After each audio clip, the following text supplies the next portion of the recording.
everybody. Welcome inside a beautiful Thursday, May 4th. May the 4th be with you. Episode of Running Point. You know, I got to get my boy, the Dark Lord of the Sith, Darth Vader, on the episode today. It's a national holiday for Star Wars fans. Ty, before we start, are you a Star Wars fan or no? Yeah, I'd say I'm a fan to a certain extent. I've seen the movies. I'm not like a super fan. I'd say in I'm not anything. going to Comic Cons and Yeah, just yeah, but I've seen the movies and I've enjoyed the movies. Yes. Okay. Well, that's good enough. That's good enough for us. We got Ty Bartell on today because of the weather and the nastiness. It is now the start of a very, very big softball series in the area, something that Ty is very familiar with because he obviously is the voice of the Austintown Fitch Falcons. We want to bring him on to talk about this Fitch Canfield series. I mean, it's this late in the season. Both teams are undefeated in AAC. And this is for all the marbles. It's it. I mean, this is pretty much the AAC championship coming down to these next 2 days. Absolutely, and I mean, along with seeing a lot of Fitch this year, I've actually gotten a chance to see a handful of Canfield games as well this year. So I've gotten to see the Cards in action quite a bit, and this is an exciting matchup on the softball diamond today. And really, we're looking at first and foremost in the circle two really dominant pitchers, both right-handers, and Sydney Watts and Milena Toth. And I mean, you look at these two, they're about as good as it gets in the area, too, and they both play in the same conference. And honestly, both strikeout machines. We've seen how many games where both of these pitchers have registered double-digit Ks against some of the best competition-wise in the area. And on top of that, these are both lineups that have so many 400 hitters scattered across them, too. You're going to see a grand total of 13 combined 400 batting averages amongst these two teams on the field tonight. It's absolutely incredible. 7 on the Fitch side, 6 on the Canfield side. And we have great batters up and down the lineup. You have two great pitchers in the circle. Something's got to give because both these teams undefeated in the AAC. And for it right now, I believe because Canfield still has a makeup game with Boardman that they have to do, if I'm not correct. So Canfield, if they win this game, they don't clinch a piece of the AAC championship, but they do a big step in doing so. Fitch tonight, though, can clinch with a win, at least a share of the AAC championship. Right, this for is the their fourth last series, right? They have everyone else under wraps. They're done. Mm-hmm. Yeah, 6-0 currently in the conference. So one win against Canfield will clinch at least a share of the conference for the fourth straight year. One of the things that comes to mind really quickly when I watch both these teams tie is their lineups do things in a little bit different ways. Both very successful this year. Fitch has been powerful, right? They're hitting home runs like it's their job. Canfield has some power. I'm not going to try and sit here and say that like Canfield has no one that can hit home runs. There are hitters that have really found their stride, found their power, especially in the last couple weeks of the season, like Leah Figueroa. Really hit a couple of home runs in the last couple games. But Canfield this lineup is known a little bit more for the speed and the small ball that they can play. They have a lot of very, very fast hitters on this team that want to get on the base pass and then cause hectic chaos on the base pass once they get on there. How do you see the difference of these two lineups kind of shaking up tonight? It's going to be interesting because Canfield, you're right, and they thrive on putting the ball in play and trying to use those legs to beat it out. They have a lot of really good bunters on this team. And I mean, you're talking top of the lineup down. I mean, you're talking girls, Jenna Treveri, Gianna Panunzi, all of them capable of laying down a bunt and then capable of beating it out the first. Canfield does it the small ball way, which they found a ton of success with this season, 15-1 record. And when you look at what Canfield's able to do, and they do like that, like we say, get them on, get them over, get them in. And they have a bunch of batters that put the ball in play. They don't strike out a ton, and that's what makes Canfield so successful and one of the top teams in Division II this year. And for Fitch, you're right, and we've seen so many games where the Falcon lineup, they might look flat for a couple innings or two, but they're always that one swing of the bat from turning it on its head. We just saw it recently with Tina Montgomery in a big grand slam against Champion, and it's like that's that old kind of Dodger ball mentality. We'll get that 3-run homer, and then we'll just worry about pitching the rest of the way through. Fitch looking for that big hit, and they're always capable 1 through 9 of any of those hitters delivering that big hit. What I love about Fitch is, and this is something that people don't talk about their lineup too much, is yes, they're dangerous 1 through 9, but one of the reasons they are is because every hitter 1 through 9 has a pretty high softball IQ. So they're telling the next hitter, this is exactly what I saw. This is how this pitcher is attacking us.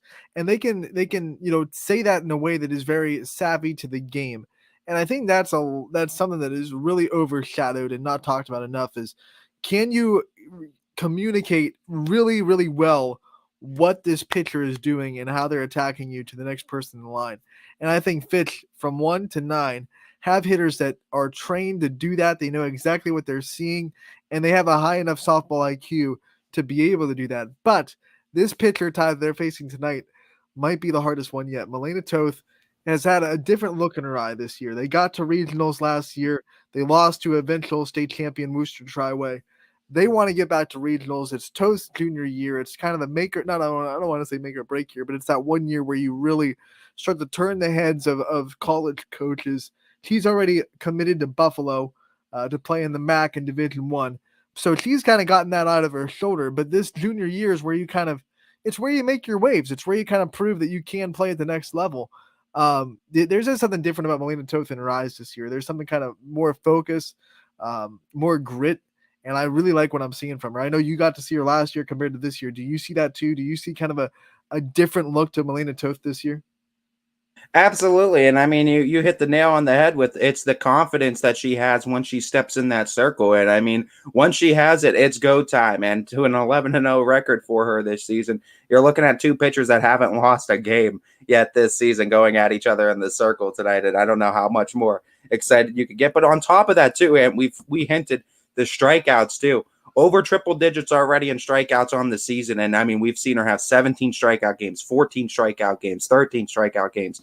She's striking out batters at a high rate. And usually what that means too is that if you don't even have to worry about the defense that's behind you, which by the way, both these teams have a really good defense behind them. But if you don't even have to worry about it, you're getting outs at the plate.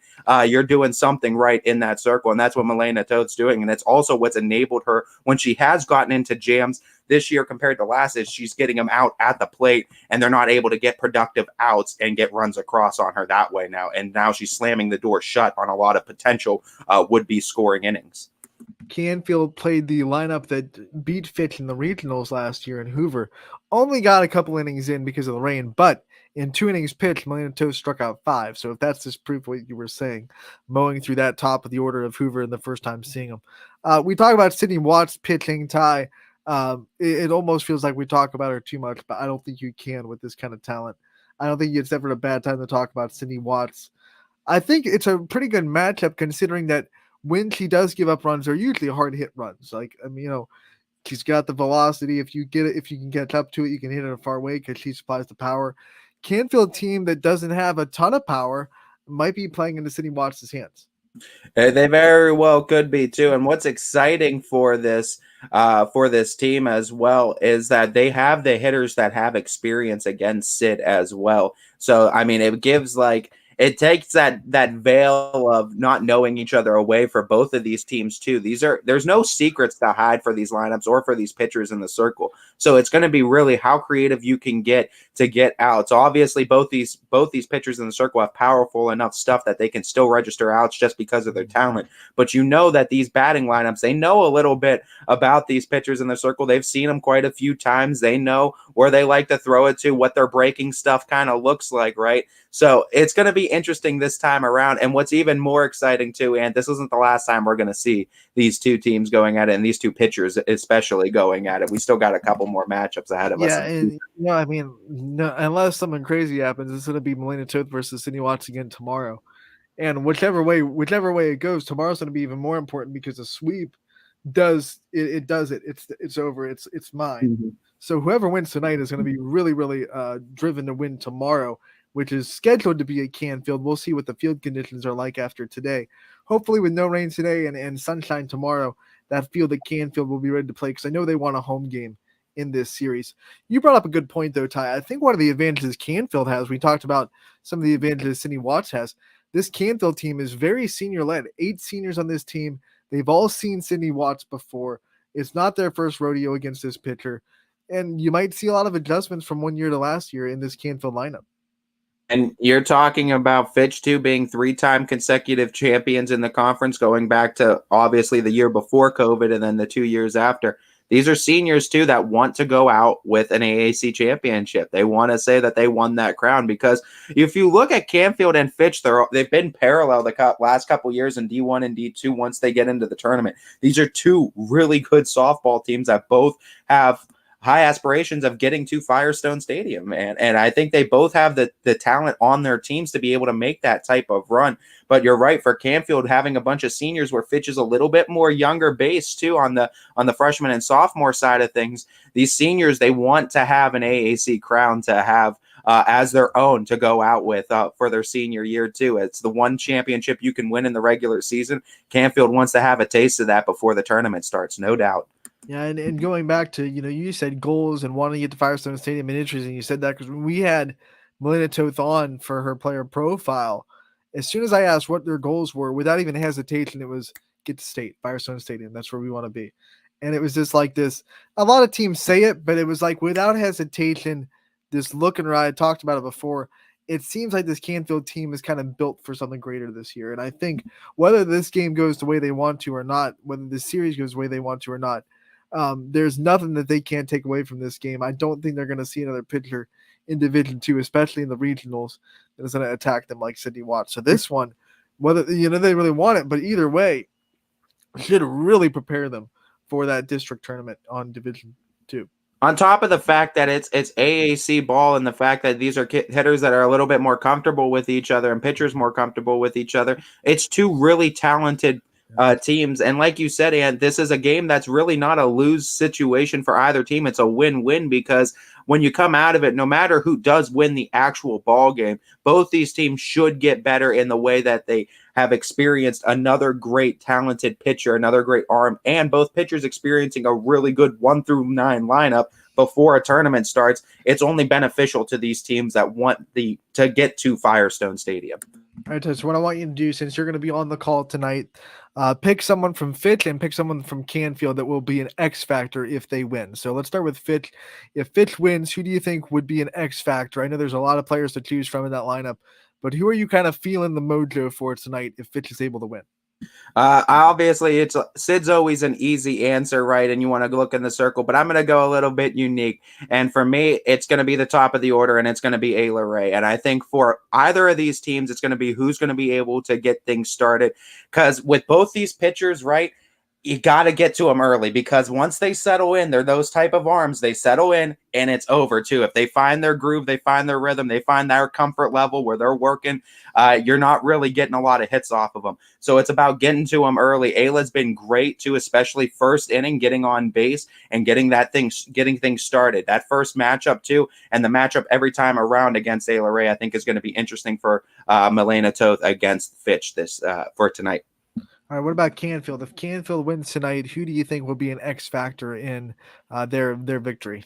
I'm going with my girl Leah Figueroa behind the plate. I think her defense is going to be huge tonight, honestly, on that side. But I also think her offense towards near the middle bottom of the order, too. Her bat is going to be huge in bringing up the top, too, and keeping that Canfield lineup deep. And what I've seen from her, you're right, Ann, she supplies power, and she makes that bottom of the lineup that much more dangerous, too. So I'm looking at Leah Figueroa, too, right towards the middle and sometimes towards the bottom, too, to have a big impact today on both sides of the field. All right, so here are my picks for Fitch. I think someone that doesn't get talked about enough, and I'm going to give her some flowers in this segment.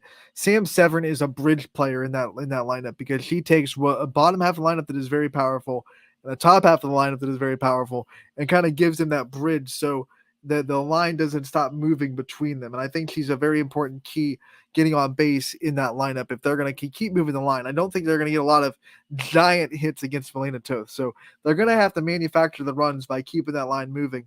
And I think that bridge player in what sixth spot, if I'm not mistaken, usually is going to be really important for Fitch to hand the bat back to the bottom of the order with Abby Toth and Tina Montgomery to set the table back up for them. So I think Sam Severin is going to be a big part if Fitch is able to win.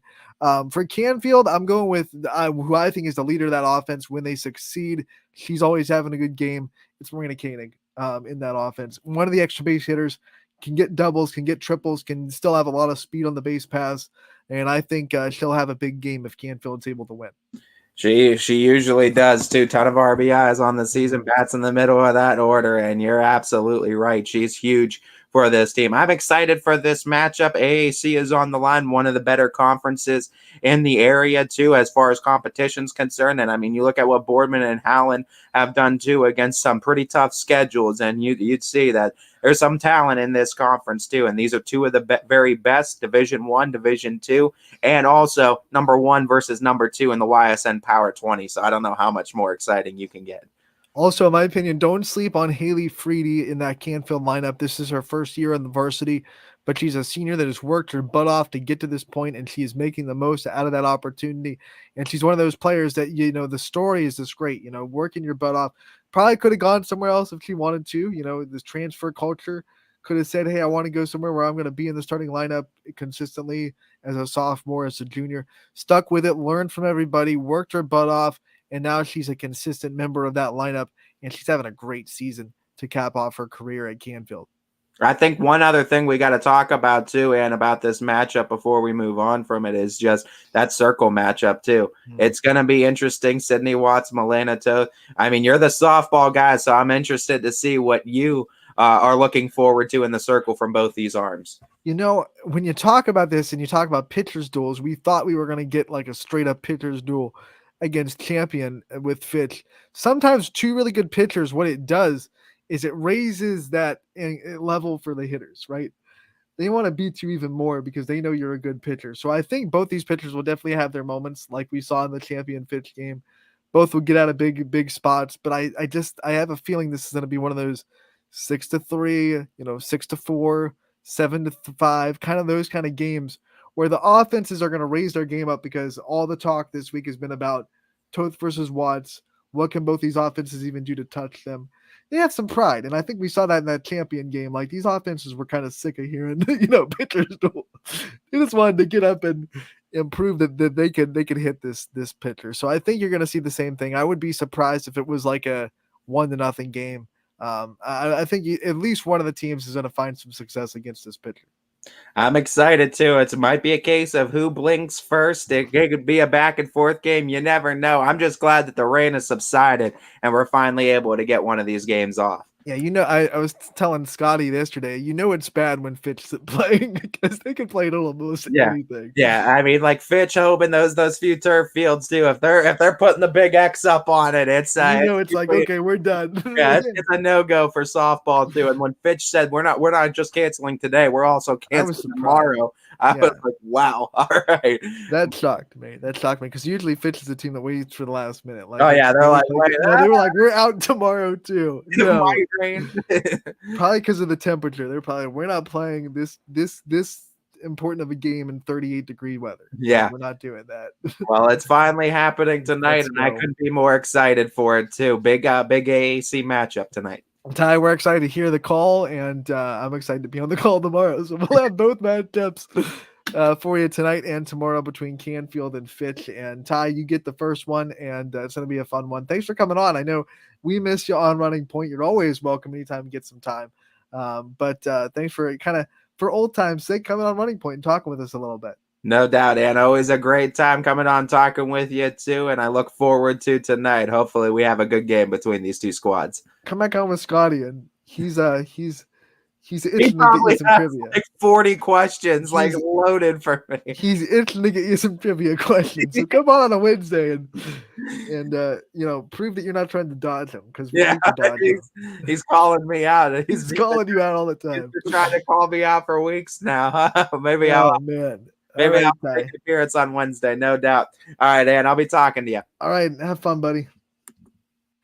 Ty Bartell, great to have him on the show. Obviously, he spent a long time on Running Point as my co-host. He's a big reason why this show is where it's at now. So anytime I can get him back on, it is a fun day for us. While he's off, we're going to put Greenwood Chevrolet in that top right corner of this show. Like every show is brought to you by Greenwood Chevrolet in Austin Town. I want to take the time to thank them for their constant sponsorship of not this show, but everything that we do on YSN. But this show in particular, they've been the presenting sponsor since day one, and we wouldn't be where we are without them, of course. So got to thank them, and got to thank Greenwood Chevrolet for their sponsorship of this show and everything they do. They go the extra mile for you, so you don't have to. We try to do the same thing on this show every single day. What we're going to do for the rest of the show is we're going to dive into the tournament time a little bit. Where we did a Division 1 on Tuesday. We looked at the brackets. We looked at all the teams, kind of broke down what the matchups could be. I gave you kind of some half-hearted picks. I wasn't going to go and pick the whole bracket. I don't have time for that. I would be thinking about it for too long. But I gave you some suggestions of maybe this team, maybe I'm leaning this team. We're going to do that for the Division 2 today. And we're going to go to the NEDAB database in the Northeast Ohio district. I think it's the easier place to find everything you would want for these tournament information. Obviously, you can also go to the OHSAA main site, but this district site, I think this has a little bit more. You can see the voting results and you can see the seedings. And then all the brackets are right there for you. You don't have to guess which one you're trying to look at. So I always go to the Northeast District website, which is just ohsaa.org and then /northeast-sports for those of you that are looking for it. Or you can just Google NEDAB and it will come up as the first result. Let's look at the seedings again for Division 2 and see how they panned out. Once again, I'm not going to go over the voting results here because they're tiny and it's hard to look at for me. But you can always go on to this page and see how teams voted and see how it shook out based on what teams thought deserved to be the 1, the 2, and everything else. Marlington does get the 1 seed, so they kind of spoil YSN's ability to say that we sweep the divisions in 1 seeds. We have 3 out of the 4. Canfield is the 2, Aurora the 3, Field the 4, and so on. I went over the whole list on Monday, so I'm not going to read everybody off again, but you can see there all the teams that are in Division 2 that are going to be fighting for district championships right there. Once again, Marlington the 1, Canfield the 2. I think that's a mistake, but maybe we're a little bit biased because we're YSN. So we'll go back and we'll go into the brackets for Division 2. We'll start with Northeast 1 as we see the top-seeded Marlington at the top half of the bracket.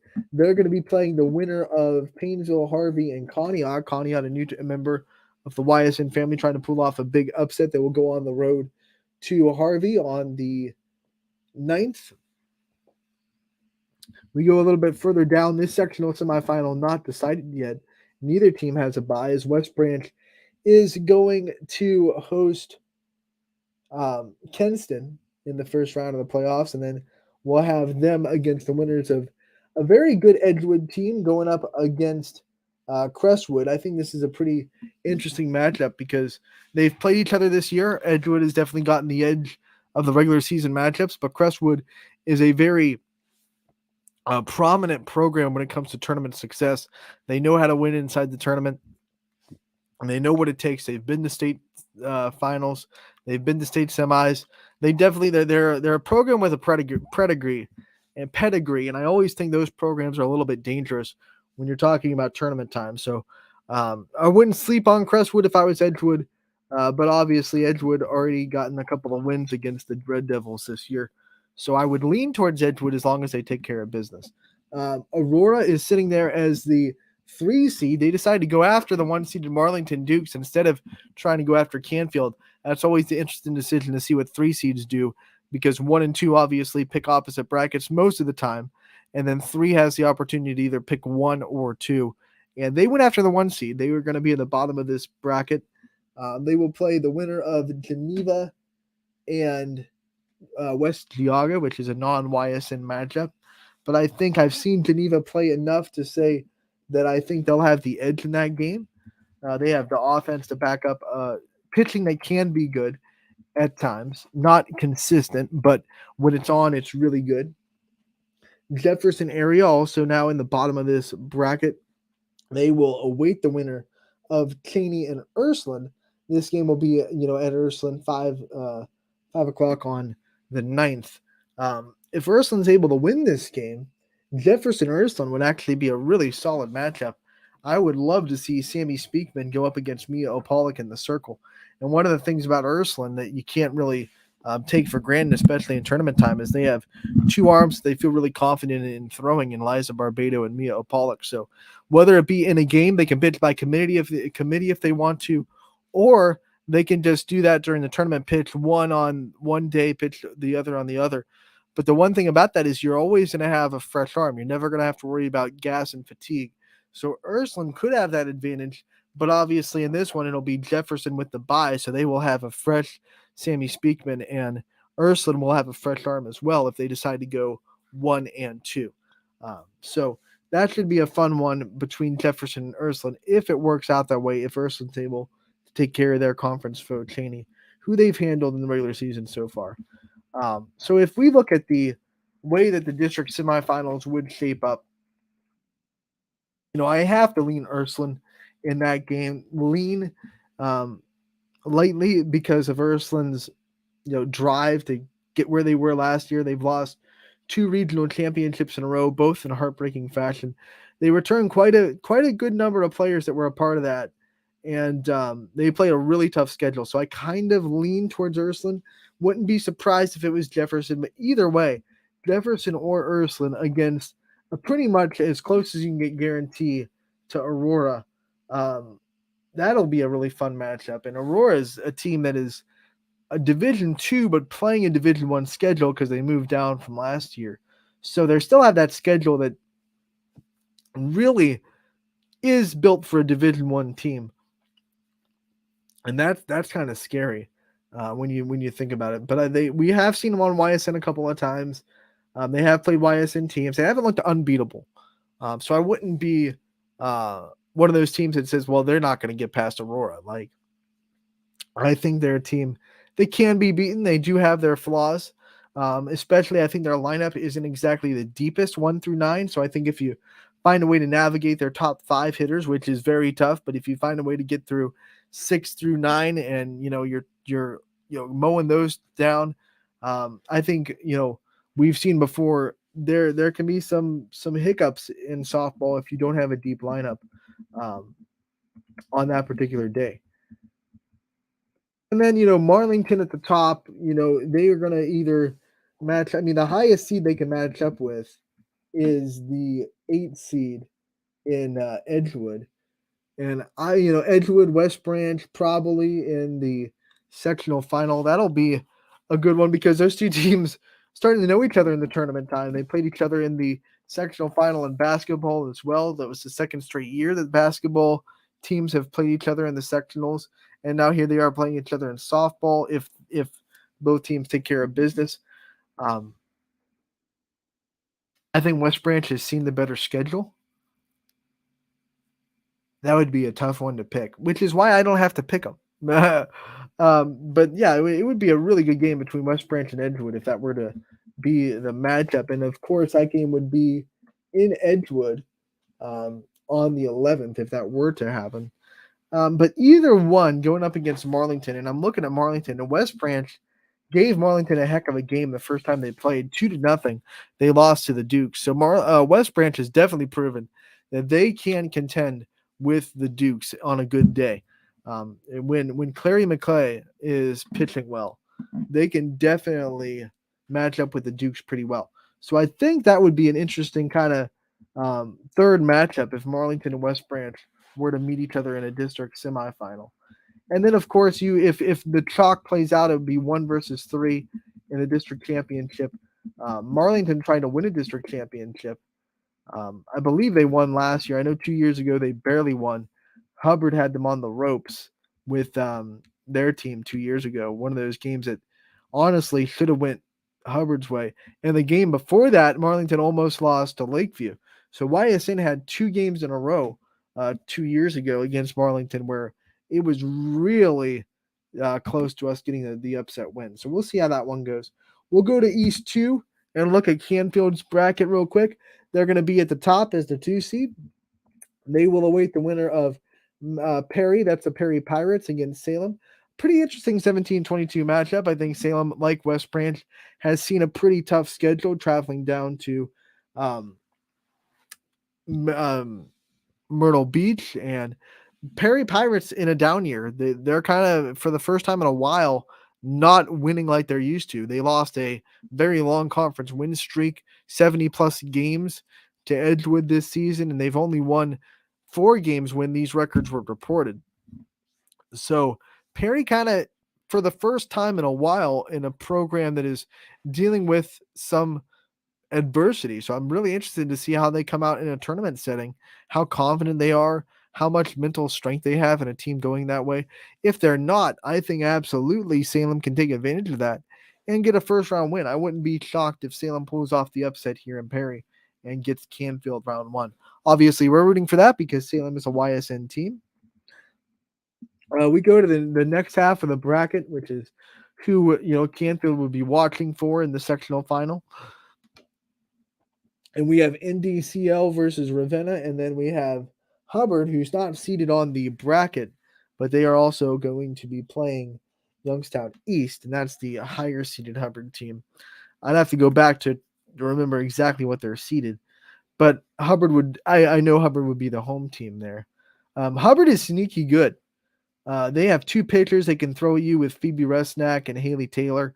A really actually pretty good lineup to my opinion, with Lauren Komarak, who's hit home runs against really good pitchers like Katie McDonald and Emily Rosales. Lauren is a good hitter, and then you have Phoebe, who's also leading off that lineup as well as in the circle half the time.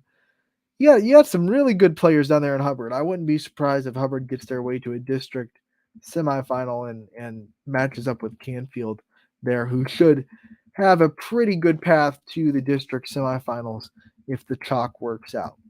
We go to the bottom half, and the teams that decided to go up against Canfield, obviously Mogador Field as the 4 seed, didn't want to follow Aurora and make that bracket really, really tough. So they went into Canfield's district as the 4 seed. We saw them lose to Boardman 7-5 in the last time we saw them on YSN, but they've also beaten Louisville in a game. I believe that final score was 12-7 earlier in the season. They're going to be waiting Girard and Struthers at any 8 matchup in round 1 of the tournament. I think Girard has the advantage in this game. Obviously, the familiarity. Struthers is having a struggle year, and Girard has a lot of seniors that are going to be hungry to get a tournament win. So I would lean Girard in that one to go and match up again with Field. We go down to the bottom, and that's going to be Alliance, the 7th seed, having a resurgent kind of year. I think Alliance took a lot of people off guard in that EBC, and they will be playing the winner of Niles and Howland. I would really, really like to see a Howland Alliance matchup. I think that would be really fun. Brooke Tater and Spengler, obviously, a 1-2 punch for the Tigers. The lineup for the Tigers is really good, especially with some of the hitters in the bottom half starting to find some confidence, like Jade Fizette, for example. I think this Howland team striding at the right time. They had a really good week last week before the rain kind of dampened on things. They're set to play, I believe, Boardman at home tonight, so we'll see how they do in that Boardman series. Very excited for a possible Howland Alliance matchup, and that would be Ed Howland if it was to happen. If Howland is able to get into the district semis, and the chalk plays up at the top, Mogador versus Howland, I think that would be a really good matchup as well. I think Howland plays a very Division One type schedule, like we talked about with Aurora, playing the teams they do.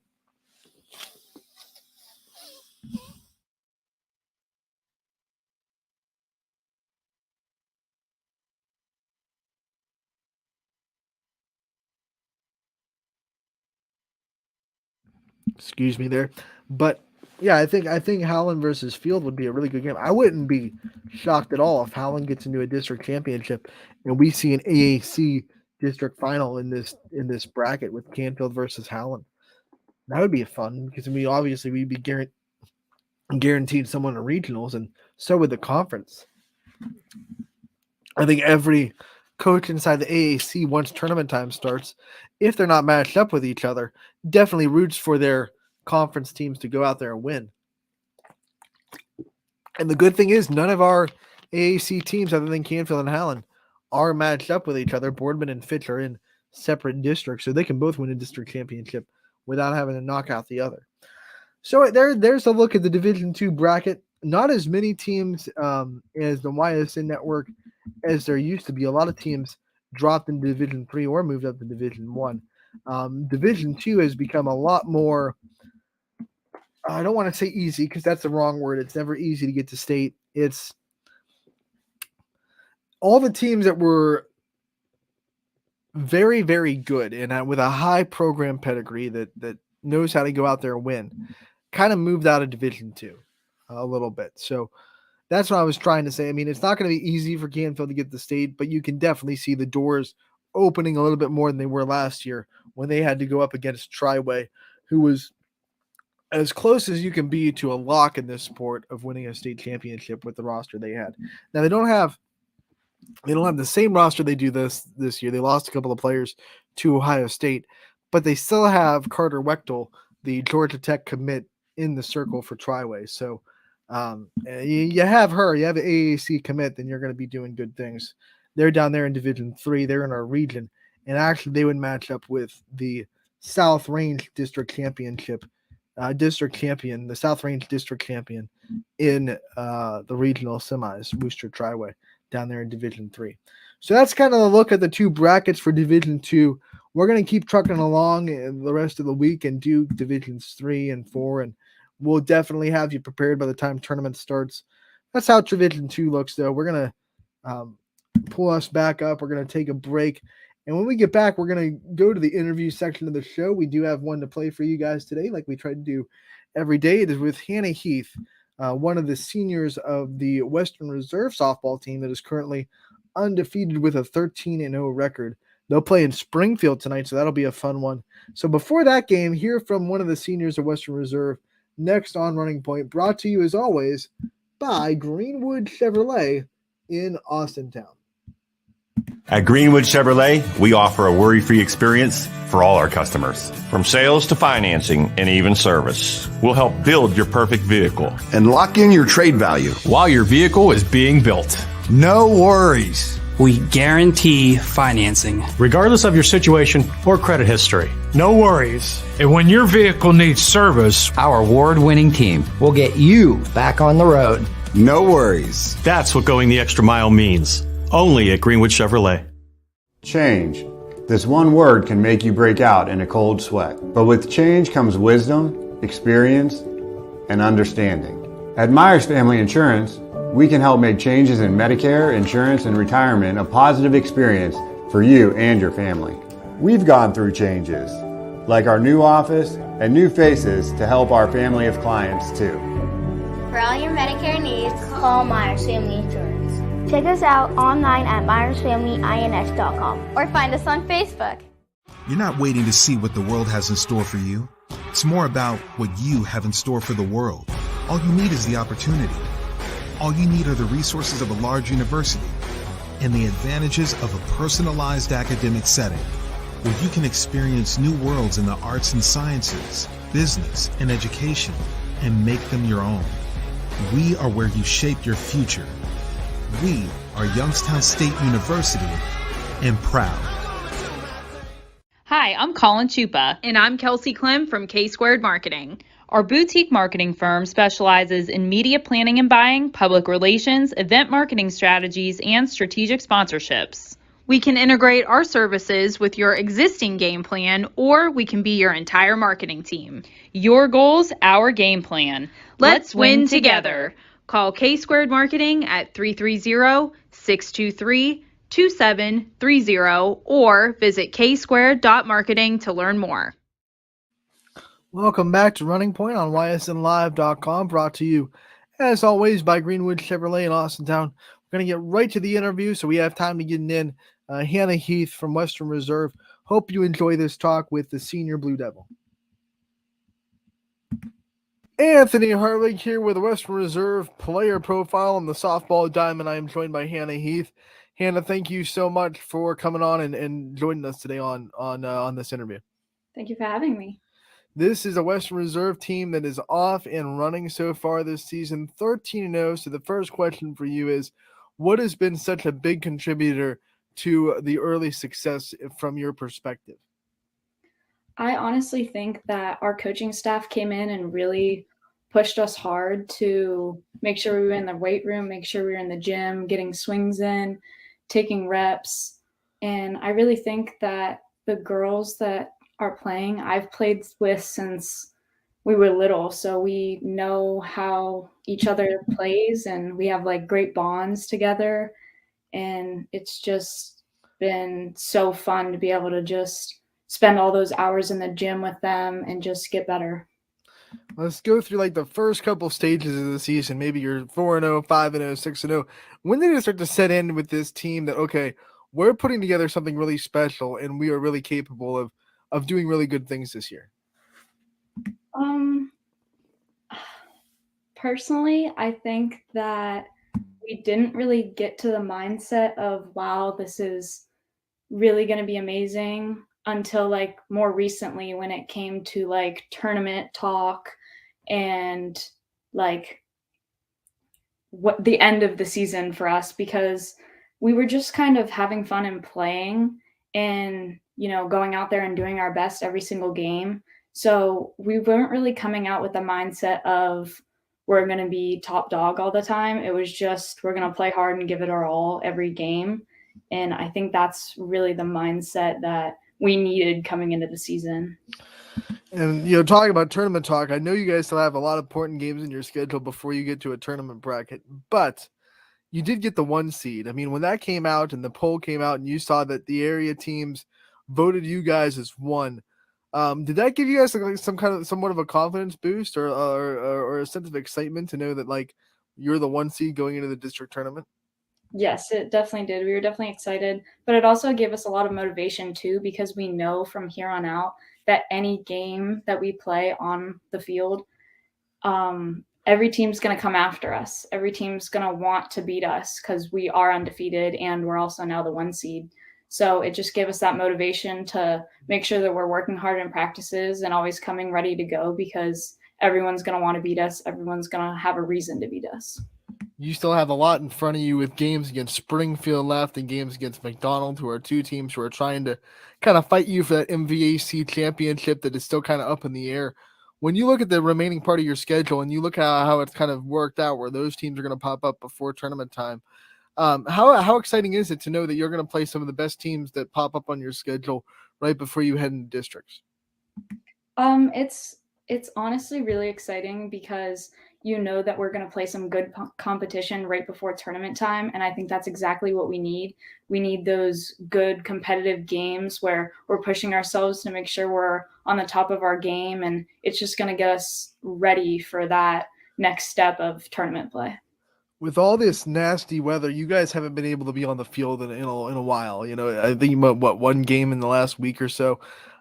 What's that been like for you guys, itching to get back on the softball field and trying to put in the work, but also every time that a game gets canceled, I'm sure you get more and more anxious, like, okay, we really want to get back to, playing.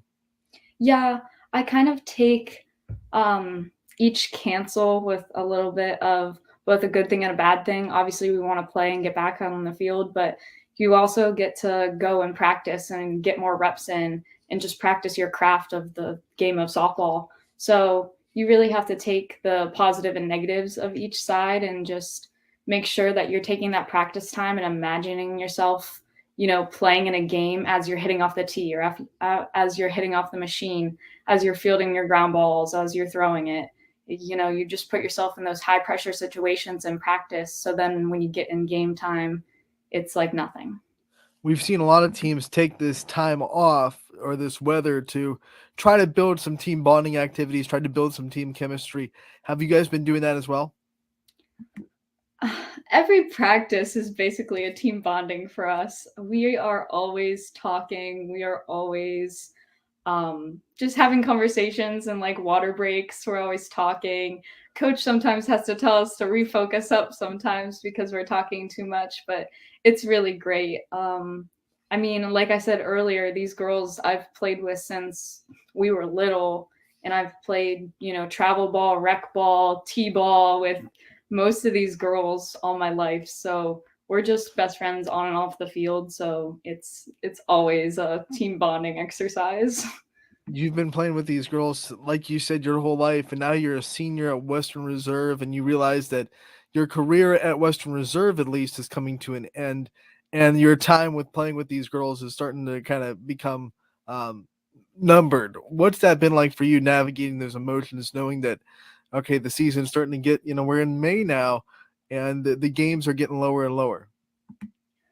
I've honestly tried not to think about it too much because it makes me sad, but I'm kind of just trying to cherish all the memories and just make sure that, I'm smiling and coming in with positive attitudes no matter what's happening, and just kind of enjoying all the little moments at practice and the games, and just making sure that all the girls are having fun, because I know that these memories throughout high school are going to last forever. Even though you've been somewhat of a leader throughout the years past, every time you get to a senior year, you're asked to be even more of a leader. More responsibilities are put on your shoulders. How have you handled that? The leadership responsibilities of being a senior. How do you think you've been able to navigate that? I think knowing the girls personally outside of just softball have definitely helped, because I'm able to, you know, talk to each individual girl differently. Of like, if someone's having a bad day or somebody's not doing well as they would like, I know specifically each girl and how to handle that situation. So I think that really helps. And just being able to be like motivational and sending like little group chats of, it's game day and like, let's go, and like just being happy and making sure that they're all pumped up before we get there. That's really the biggest part. You brought up earlier about how Coach Serinsky came in this year and really raised the standard of this program and got you guys to kind of be a different sense of focus. What's it been like having her this year as a new head coach? Oh, she's amazing. You could ask any girl on the team. We love our coaches. They've really brought this knowledge of the game. And like you said, they've really pushed us to make sure that we're going to the top of our ability, and they're just so aggressive, but like fun aggressive. Like they're pushing you to make sure you're focused, but yet they're also doing it with a smile on their face, which just feeds off of the whole team. So we're all smiling, but also being very motivated and focused at the same time. And I think that that's how we play our best game, is when we're happy, but we're also very motivated and focused. What was it like having a coaching change your senior year and go back into like those times when it was kind of up in the air on who was going to be the coach, and maybe before you got to really get a chance to know Coach Serinsky and really know what he was going to be about in this program? What was that like for you going into your senior year with trying to mentally prepare for maybe building a new relationship with a new coach?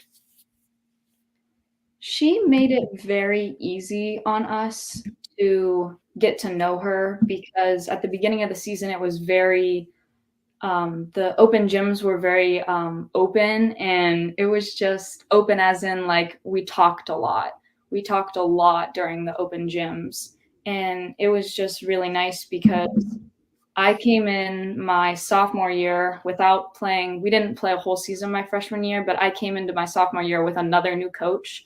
And I thought that it was just, another new opportunity for the whole team to come in and learn and just buy into what the coach was telling us to do, because you have to buy in and be a unit as a team for any success to be possible. So it was just, we had to all buy in.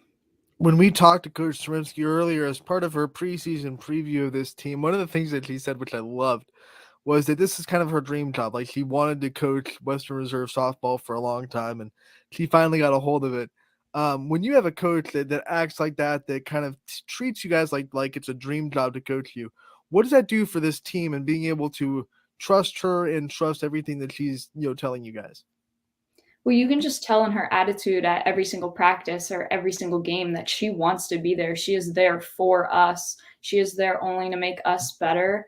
And it's a whole different feeling, because you know that she's truly invested. So you almost have that extra motivation, because you know that she's rooting for you 10 times out of 10. So when you go up to bat or you go onto that field, you know that your coach has your back too. And that's just another great feeling to have, because your mindset in this game is so important. And I think it just adds so much confidence in us.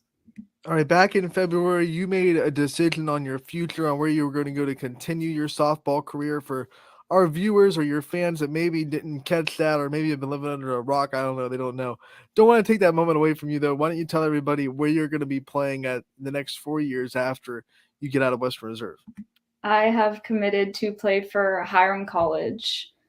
When you were going through your recruitment process, What was it about Hiram College that made it a landing spot that made you know that you wanted to go to that place?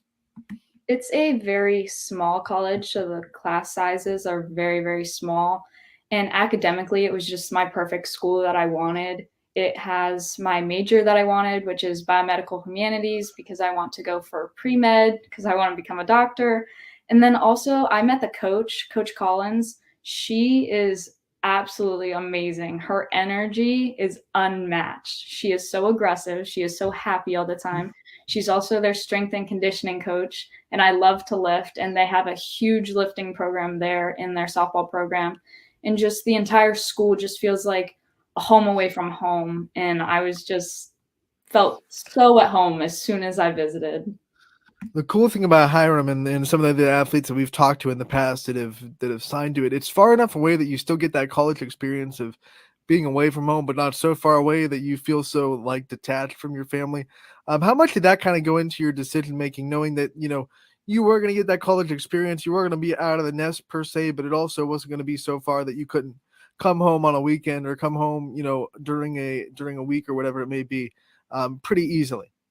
Yeah, it's only 45 minutes away from my house, maybe close to 40. And it just makes me so happy because my family has been a big part of my softball journey in general. And just knowing that I could come home and, get some tea work with my dad if I felt like it, or just come home and have family dinner with them, or just like come see my friends. It means a lot that I'm only going to be like 45 minutes away, but it's also nice because I am going to get that college experience and be a little bit away from home, that I still get that feeling of being away. When did playing at the next level become an obtainable goal for you, where you realize this is something I can do, this is something I can work towards, and it really became something that was right there in your goal set? I'd have to say the start of my sophomore season, it was really like apparent to me that my travel coach started talking to me about it, and I was kind of like, it's always been my dream, but I guess I never thought about like the actual recruiting process and how to get into that and everything. So my travel coach and then my dad, of course, was just talking me into it and being like, "Hey, why don't you start reaching out to some coaches and send them some of your stats, some of your videos?" And it just became like a wow, like I could really be going somewhere if I, reach out and talk to people. You say it was a dream, it was always a dream, then it became obtainable. So what was it like when you're sitting there, you have the letter in front of you and you sign it, and all that dream and all that hard work is a reality? What was that moment like for you?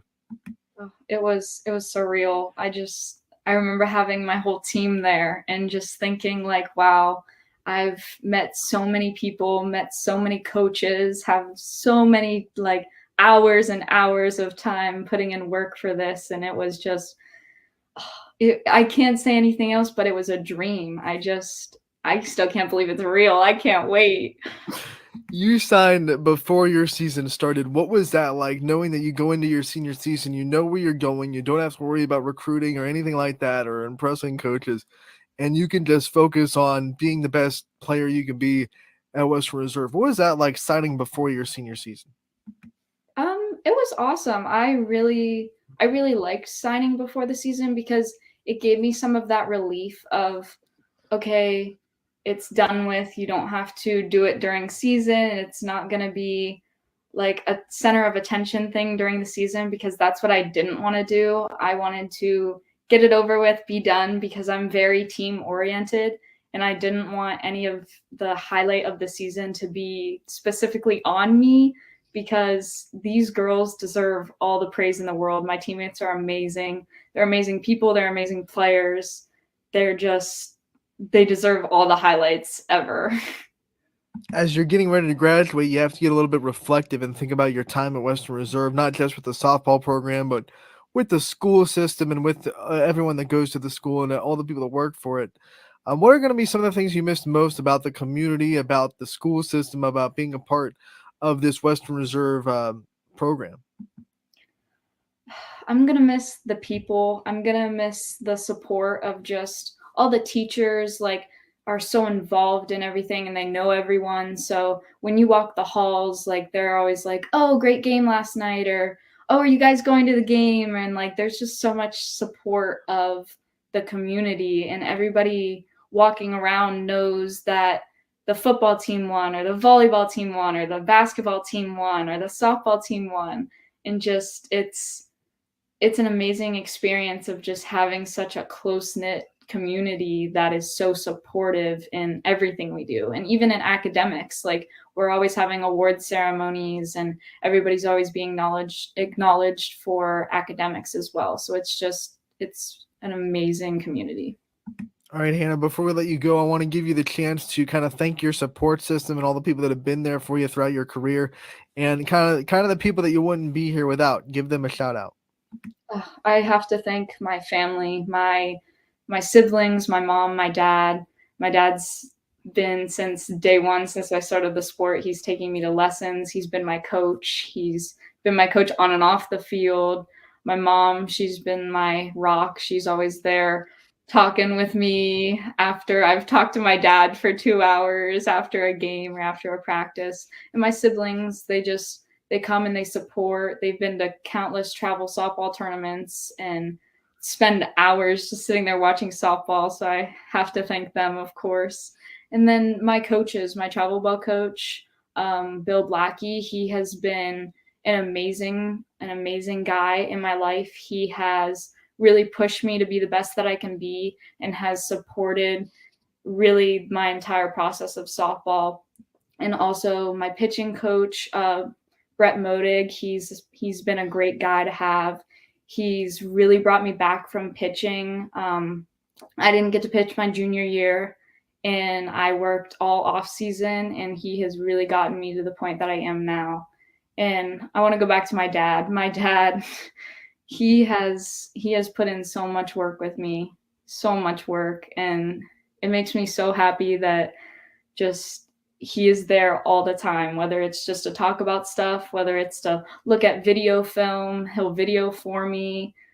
He's always sending me videos of how to be better or what stretches to do or what drills to do. He's truly been the best ever. And the both Serensky coaches, they have been amazing this year. I can't give them enough praise. These girls that are coming up for the next few years, getting to play with them are so lucky. They're great coaches, great positive, very good knowledge of the game, and I'm very excited to see where Western Reserve softball goes after my time here.